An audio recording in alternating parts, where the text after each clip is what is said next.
Salut, c'est Marie, j'espère que vous allez bien. Aujourd'hui, je suis très contente de vous retrouver pour un nouvel update lecture au format Faut-il lire.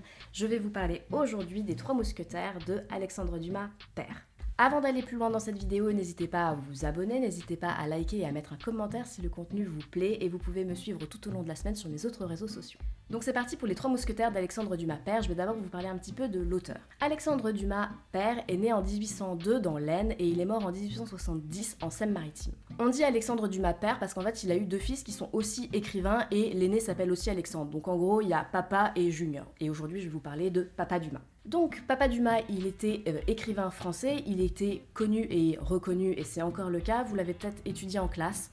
Moi, c'est pas mon cas, je me souviens pas du tout l'avoir étudié, ou en tout cas, ça m'a pas laissé un souvenir impérissable. Mais voilà, sachez que c'est un auteur qui est assez connu. J'ai vu sur internet que Papa Dumas, il a été soupçonné d'avoir eu recours à des prête-plumes, donc ça pose question, comme ils disent, sur la paternité de ses œuvres. Vrai ou pas vrai, je n'en sais rien. Ce que je sais, c'est qu'il a commencé sa carrière en écrivant du vaudeville, de théâtre, comme Henri III et sa cour, et il a écrit ensuite des romans historiques, comme Le Comte de Monte Cristo, ou Les Trois Mousquetaires dont je vais vous parler aujourd'hui. Les Trois Mousquetaires, l'œuvre, en fait, à la base, Les Trois Mousquetaires, c'était un feuilleton écrit qui sortait dans un journal qui était le journal donc Le Siècle et ça a commencé à apparaître en 1844. La même année, il y a une maison d'édition qui l'a publié donc en volume et 2 ans plus tard, il y a une autre maison d'édition qui l'a publié donc en 1846 avec des illustrations. Et puis au fur et à mesure, au fil des années, en fait, d'autres maisons d'édition l'ont publié et c'est le cas donc des éditions Fabry que j'ai ici qui date de 2003. Voilà. Avant de voir ce livre-là, les éditions Fabry, je ne connaissais pas du tout, mais je trouve qu'elle est vraiment très très jolie, cette édition. En plus, c'est un livre d'enfance de mon mari, donc c'est un petit plus qui rajoute vachement de charme au livre.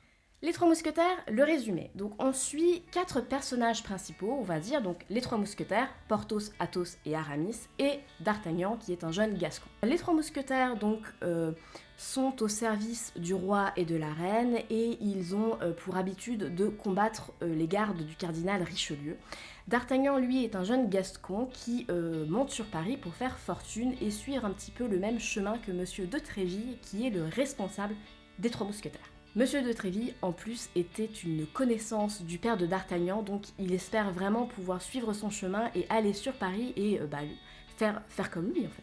Si D'Artagnan, arrivé à Paris, ne trouve pas tout de suite fortune, il va trouver l'amour auprès de la belle Constance Bonacieux. Il va réussir à devenir le 4e compère, on va dire, des Trois Mousquetaires et il va lui aussi pouvoir se battre contre les gardes du cardinal Richelieu.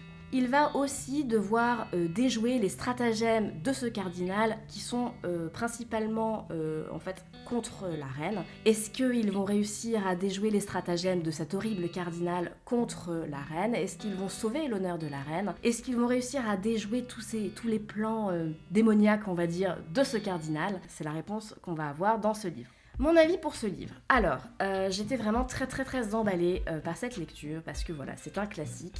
J'en ai entendu beaucoup de bien. J'ai entendu aussi que Alexandre Dumas était connu pour voilà, des scènes très très descriptives et c'est vrai que moi c'est quelque chose que j'aime beaucoup dans les livres, les scènes descriptives. Et puis voilà, j'en ai entendu beaucoup de bien, en plus j'avais une très très jolie édition, donc j'étais vraiment très très motivée, vous l'avez peut-être vu dans ma vidéo Pied à lire quand j'en parlais. Je suis rentrée dans la lecture, j'ai eu du mal à rentrer honnêtement dans l'histoire. Le contexte historique, c'est pas une époque, je pense, à laquelle je suis particulièrement sensible et j'arrivais pas à prendre du recul sur le contexte historique. J'arrivais pas en fait à enlever mes lunettes de 2022 pour rentrer dans le contexte de l'époque. Donc ça c'est un petit peu pénible. Autour de la page 100, j'ai réussi à rentrer un petit peu plus, mais je trouvais que l'intrigue mettait du temps à se mettre en place. Je me suis pas attachée aux personnages principaux. Autour de la page 250, donc c'est vraiment très très long parce que c'est un livre qui fait environ 550 pages, c'est autour de la page 250 que j'ai réussi à trouver des personnages qui me plaisaient un peu plus, comme par exemple Ketty, mais qu'on voit très très peu. Donc c'était vraiment un peu frustrant parce que je trouvais que l'aventure mettait du temps à se mettre en place, j'arrivais pas à m'attacher aux personnages principaux, et quand il y avait des personnages secondaires que j'aimais bien, on finissait par plus les voir, donc c'était un peu frustrant. Je n'ai pas aimé l'évolution des personnages, je n'ai pas aimé l'évolution de la psychologie des personnages, vraiment je ne l'ai pas comprise. Je n'ai pas aimé l'évolution de l'aventure, c'est-à-dire qu'il y a plusieurs, on va dire, aventures dans ce livre-là. Il y en a une qui m'a vraiment frustrée, notamment quand on suit D'Artagnan qui est à la recherche d'une personne. Et voilà, la fin de cette aventure-là m'a vraiment frustrée. Je ne l'ai pas comprise. Je me suis dit, quand j'ai fini ce moment-là, je me suis dit, tout ça pour ça. Vraiment, j'étais ultra frustrée de cette clôture, on va dire, de cette aventure-là. Voilà, c'était une lecture un peu frustrante pour moi. Je peux pas vous dire que j'ai pas aimé, dans le sens où j'ai aimé la façon dont c'était écrit, j'ai aimé le côté descriptif qu'on m'avait entre guillemets vendu. Ça, c'est quelque chose que j'ai aimé. Mais voilà, l'aventure, bof. L'époque, bof. Les personnages, bof.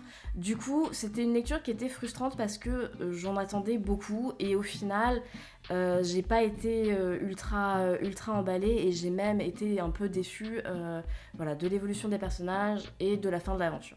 En conclusion, à la question faut-il lire Les Trois Mousquetaires d'Alexandre Dumas, honnêtement, j'en sais rien, je sais pas, je peux pas répondre oui ou non. Si vous cherchez un classique dans lequel il y a des descriptions, allez-y. Si c'est une époque qui vous intéresse, ça peut être intéressant aussi parce qu'en plus, l'auteur fait vraiment l'effort de faire des rappels historiques et il fait aussi l'effort d'introduire les lecteurs dans ces rappels historiques. Mais malgré ça, ça n'a pas du tout marché pour moi. Donc voilà, dommage, mais voilà. Donc si vous cherchez un livre historique dans cette époque-là, allez-y, franchement, pourquoi pas. Par contre, voilà, si vous cherchez un roman d'aventure dans lequel vous pouvez vous attacher rapidement aux personnages avec une évolution de la psychologie, on va dire, un petit peu positive des personnages, ça va être... Google se déclenche alors que je ne lui ai rien demandé. Tais-toi, Google. Donc, si vous cherchez une aventure dans laquelle vous pouvez vous attacher facilement aux personnages, avec voilà, une aventure qui arrive, qui y va et qui met pas hyper longtemps à se mettre en place, c'est une lecture qui peut être frustrante. En tout cas, ça a été mon cas. Donc, voilà mon avis pour ce livre-là. Si vous avez lu ce livre, j'aimerais vraiment avoir vos retours pour savoir si vous partagez mon avis ou pas, et voilà, qu'on puisse en discuter, ça m'intéresse vraiment d'avoir votre avis, donc n'hésitez pas à mettre un commentaire. Vous pouvez liker la vidéo si elle vous a plu, et vous pouvez vous abonner à ma chaîne si le contenu vous plaît de façon générale. Vous pouvez aussi me suivre sur mes autres réseaux sociaux tout au long de la semaine. Écoutez, je vous dis à très vite pour une prochaine vidéo, et d'ici là, portez-vous bien. Salut!